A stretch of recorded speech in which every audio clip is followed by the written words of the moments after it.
Gracias por continuar en este espacio en donde estamos reflexionando sobre la situación de vulnerabilidad de las personas migrantes trabajadoras. Nos hemos quedado justamente, y ahorita comparto con ustedes la presentación, nos hemos quedado en lo que la CRM llama condiciones de vulnerabilidad de las personas migrantes. Nosotros hemos hecho el ejercicio de adaptarlo a las condiciones de vulnerabilidad que estarían atravesando las personas migrantes trabajadoras. De modo que les invito a que definamos esas situaciones particulares que las personas están atravesando en distintos momentos del proceso migratorio, pero sobre todo en el destino, en el tránsito y en el retorno. Comencemos con situaciones sociales. Evidentemente, las situaciones sociales, las problemáticas sociales que están atravesando la mayoría de nuestros países hace, hacen que las personas migrantes de algún modo se vean envueltas en estas distintas situaciones. Es evidente, por ejemplo, que la violencia y la inseguridad en nuestros países termine a su vez afectando las condiciones de las personas migrantes trabajadoras. Por ejemplo, que aquellos y aquellas que tienen que llegar a insertarse a entornos sociales sumamente violentos, puede traer tremendas repercusiones en las condiciones de vulnerabilidad de estas personas, sobre todo de aquellos y aquellas que vienen huyendo precisamente de situaciones de violencia y que encuentran espacios laborales en territorios en donde se reproducen pues mecanismos de violencia y de inseguridad de la cual estas personas pueden ser también víctimas de distintos tipos de delitos o de agresiones o de abusos.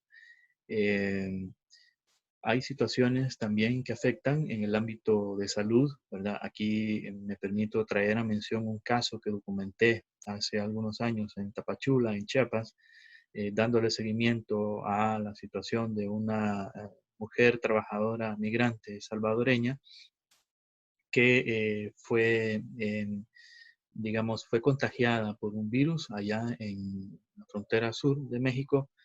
Llegó al hospital regional de Tapachula, ¿verdad? Y a unas precarias situaciones de salud en este hospital, pero que es algo que estaba afectando evidentemente no solo a las personas extranjeras, sino también a los nacionales, es decir, los tapachultecos también pues estaban siendo afectados por un sistema sanitario, un sistema de salud sumamente precario. Y esto se podía observar al, al solo entrar pues al hospital regional de Tapachula, ¿verdad? Y así pues puede haber múltiples situaciones lamentables, digamos, en donde las personas extranjeras pues solicitan algún tipo de servicio dentro del sistema de salud y estos servicios o les son negados o les son brindados, pero en situaciones sumamente precarias, tal como la están experimentando los nacionales de estos países. Por otro lado, y aquí estoy ya haciendo mención de, digamos, el acceso a servicios sociales básicos de los que deberían de gozar las personas trabajadoras, migrantes, pero también los nacionales, tenemos en la mayoría de nuestros países sistemas educativos deficientes que limitan las opciones educativas no solo de los nacionales, sino también de los migrantes, las personas migrantes trabajadoras, ¿verdad? Y de sus hijos e hijas que si es que, por ejemplo, viajaron en grupos familiares y estos hijos e hijas pues se ven privados de el acceso a un sistema de salud eficiente.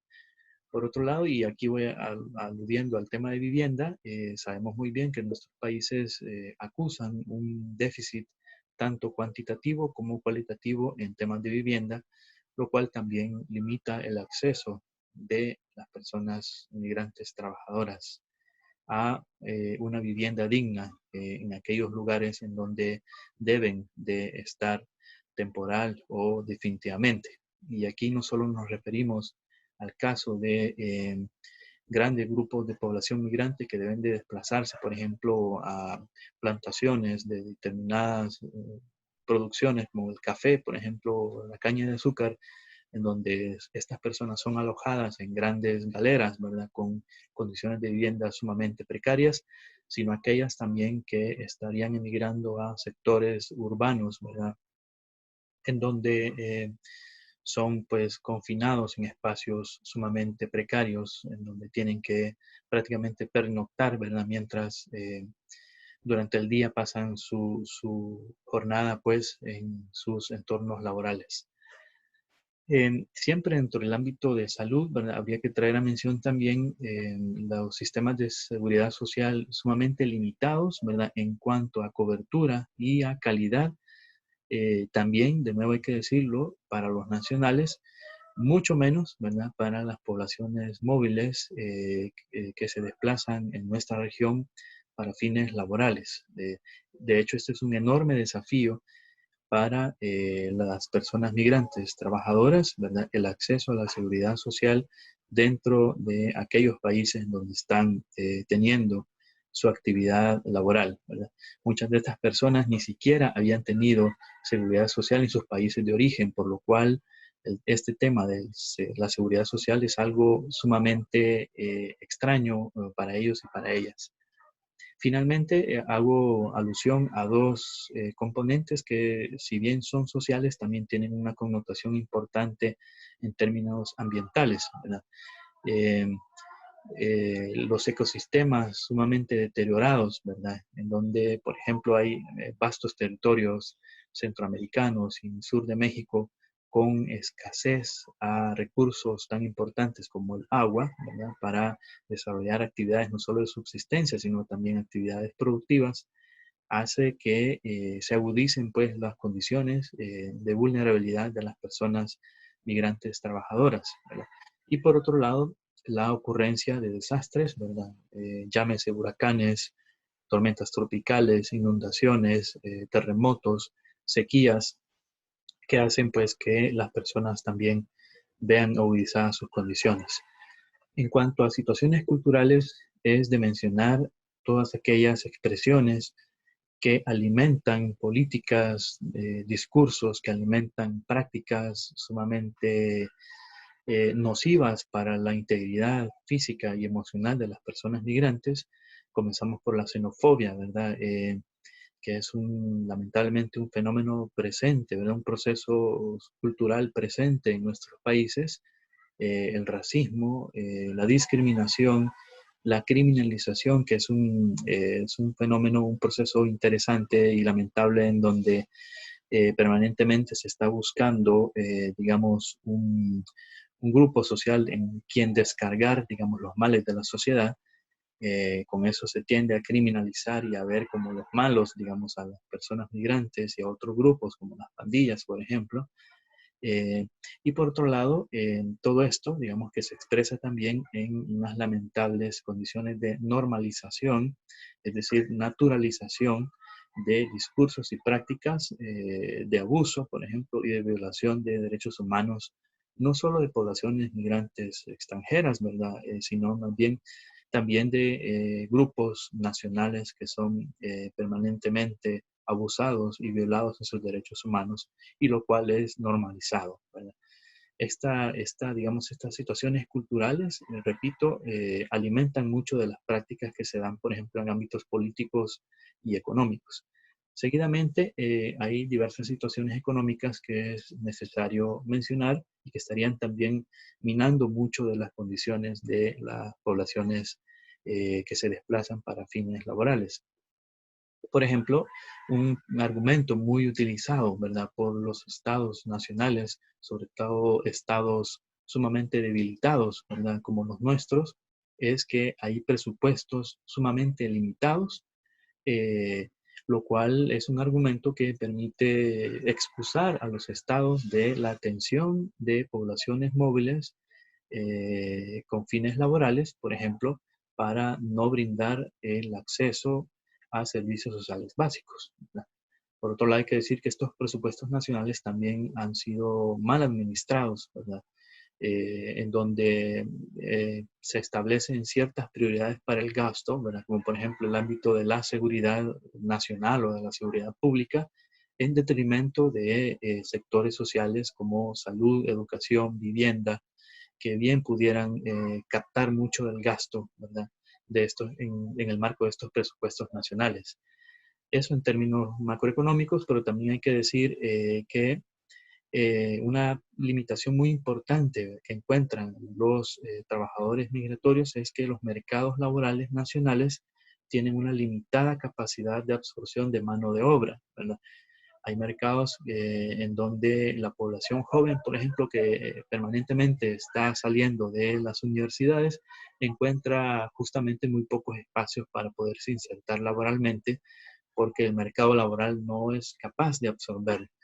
Eh, Máxime si se trata de población proveniente del exterior, ¿verdad? En donde los nacionales utilizan como alguna de las situaciones culturales que hemos mencionado antes, el argumento de que los que vienen de fuera vienen a robarse los puestos de trabajo de los nacionales, ¿verdad? Lo cual es evidentemente falso, ¿verdad? Por otro lado, tenemos salarios mínimos sumamente bajos versus un alto costo de la canasta básica, ¿verdad? Lo cual limita mucho la capacidad adquisitiva de los trabajadores migratorios en algunos territorios, sobre todo en aquellos territorios en donde el costo de la vida es sumamente alto, ¿verdad? Como en Costa Rica o algunas regiones del Salvador, en donde tienen que pagar en dólares, por ejemplo, los trabajadores migratorios. Y finalmente, un tema de inclusión financiera. Lamentablemente, muchas personas migrantes trabajadoras tienen limitado acceso al crédito y tienen tasas de intereses sumamente altas para poder lograr los reducidas opciones de crédito. Así como en el sector agrícola, podemos traer a mención también el alto costo de insumos básicos para sectores como el agrícola. Hay que también considerar situaciones políticas que estarían incrementando las condiciones de vulnerabilidad de estas poblaciones. Por ejemplo, regímenes políticos populistas y autoritarios, la misma situación de inestabilidad política de los gobiernos, ¿verdad? La situación misma de corrupción y de impunidad, en algunos países la ausencia de leyes nacionales o el incumplimiento de aquellos instrumentos internacionales que han sido suscritos, la ausencia de institucionalidad o la limitada institucionalidad nacional o local para abordar diversas necesidades de la población migrante.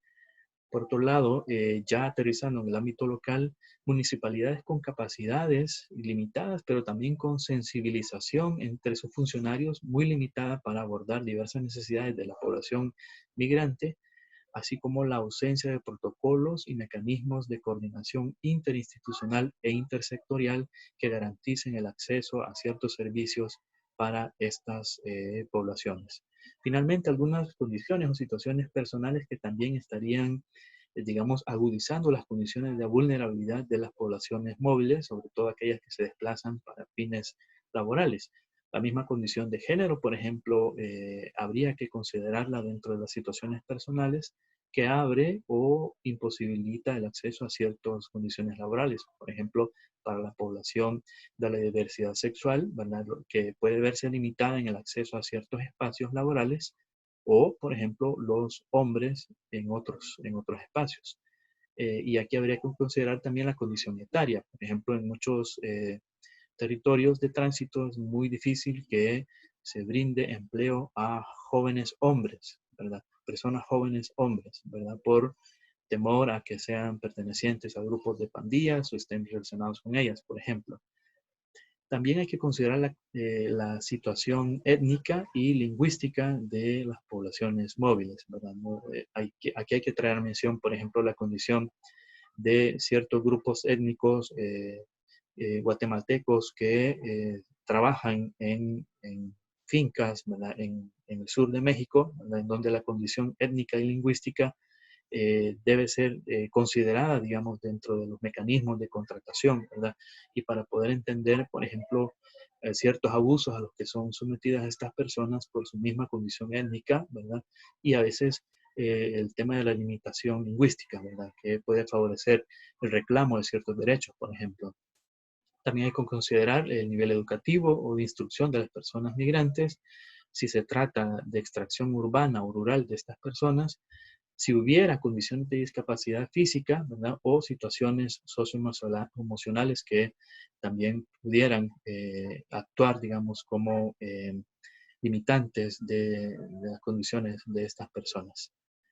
Estas han sido las situaciones que podemos considerar como limitantes, ¿verdad? Vamos a pasar en el siguiente bloque, ¿verdad? A una consideración de la vulnerabilidad y del riesgo para poder seguir adelante con nuestra consideración.